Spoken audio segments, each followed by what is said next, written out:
મિત્રો, કેમ છો બધા? આજે મારે છે શ્રાવણ મહિનાનો પહેલો શુક્રવાર છે અને આજે મારે છે જીવંતિકા માતાનું વ્રત. હું વર્ષોથી કરું છું.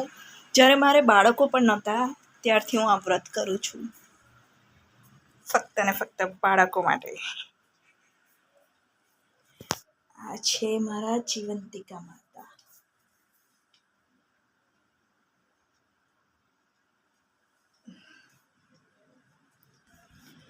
બાળકો માટે અને બાળકો હોય એ લોકોએ તો ખાસ આ વ્રત કરવું જોઈએ, કેમ કે માતાજી બાળકોની રક્ષા કરતા હોય છે.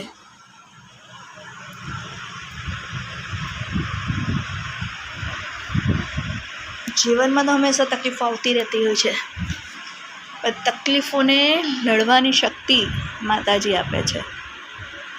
મારે જ્યારે મારું બાળક મારું પહેલું બાળક જ્યારે જન્મ્યું, એટલે કે મારો દીકરો, ત્યારે એને પગ વાંકો હતો. પછી 3 દિવસ તો હતો અને એના પગે પ્લાસ્ટર હતો. 3 દિવસથી પગમાં જ્યાં સુધી ચાલતો નથી થયો ત્યાં સુધી મેં એને જીવથી પણ વધારે એનું જતન કર્યું છે. મેં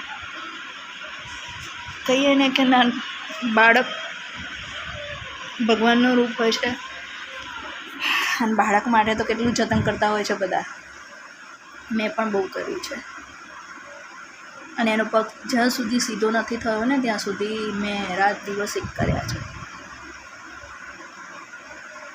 અને જ્યારે બાળક નહોતું ત્યારે પણ હું આ વ્રત કરતી હતી. એવું નહીં કે બાળક થયા પછી જ કરાય. તમે લગ્ન થાય ત્યાંથી તમે, જો તમારા નસીબમાં કદાચ બાળક નહીં હોય ને તો આમાં આવશે.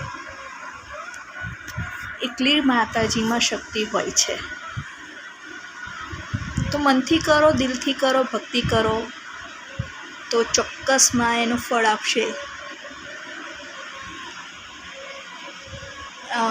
માતાજીના વ્રતનો પીળી વસ્તુ તો અડવાની પણ નહીં.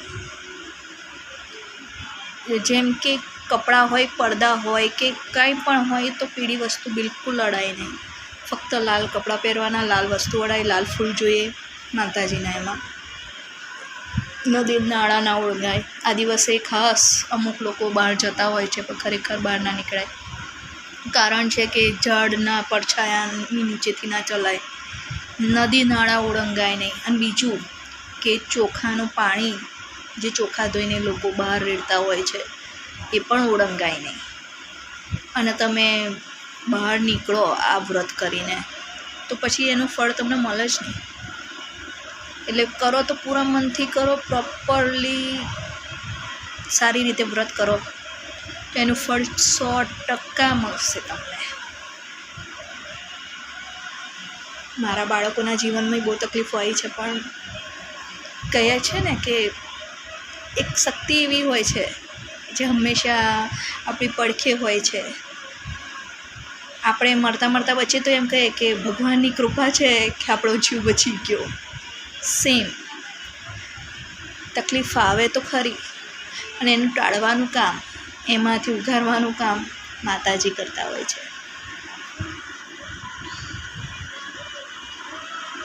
હું અંધશ્રદ્ધા નથી રાખતી, પણ શ્રદ્ધા પૂરેપૂરી રાખું છું. હિન્દુ છું તો આપણી રીતિ રિવાજ ના ભૂલવા જોઈએ. જેટલા તમે, એવું નથી કે તમે જબરજસ્તી કરો, મનથી કરો, તો પૂરા દિલથી કરો, જે કરો. પણ આપણે શું છે એ ક્યારે ભૂલવું ના જોઈએ. એમાં ને એમાં તો આપણે છેતરાતા હોઈએ છીએ, કેમ કે આપણે ભગવાનને ભૂલીએ છીએ તો ભગવાન આપણાને ભૂલી જાય. છેતરાઈએ છીએ ને ત્યારે દુનિયામાં કેટલું બધું થતું હોય છે.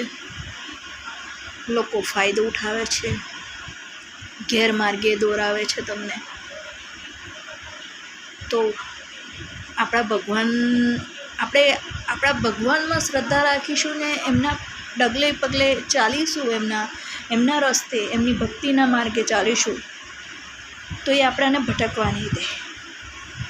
અને બીજા ધર્મમાં કે બીજા ધર્મના લોકો આપણાને પટાવી નહીં શકે, ફોસલાવી નહીં શકે. કેમ કે આપણે આપણા જ ભગવાનમાં શ્રદ્ધા નહીં રાખીએ તો લોકો તો દુરુપયોગ કરવાના જ છે. બહુ ના, એવું નથી કહેતી કે તમે ભગવાનની ભક્તિમાં જ ભળી જાઓ, એવું પણ નથી. પણ માનો, ભક્તિ કરો, વાર તહેવારે ભગવાનને થોડાક યાદ કરો. બહુ થઈ ગયું. બસ આજે વ્રત છે તો ભગવાન માતાજી વિશે, ભગવાન વિશે વાત કરી લીધી. બધા મજામાં હશો? બસ આવી રીતે સપોર્ટ કરતા રહો અને લાઈક સબસ્ક્રાઈબ કરતા રહેજો. Thank you guys, thank you મિત્રો, થેન્ક યુ.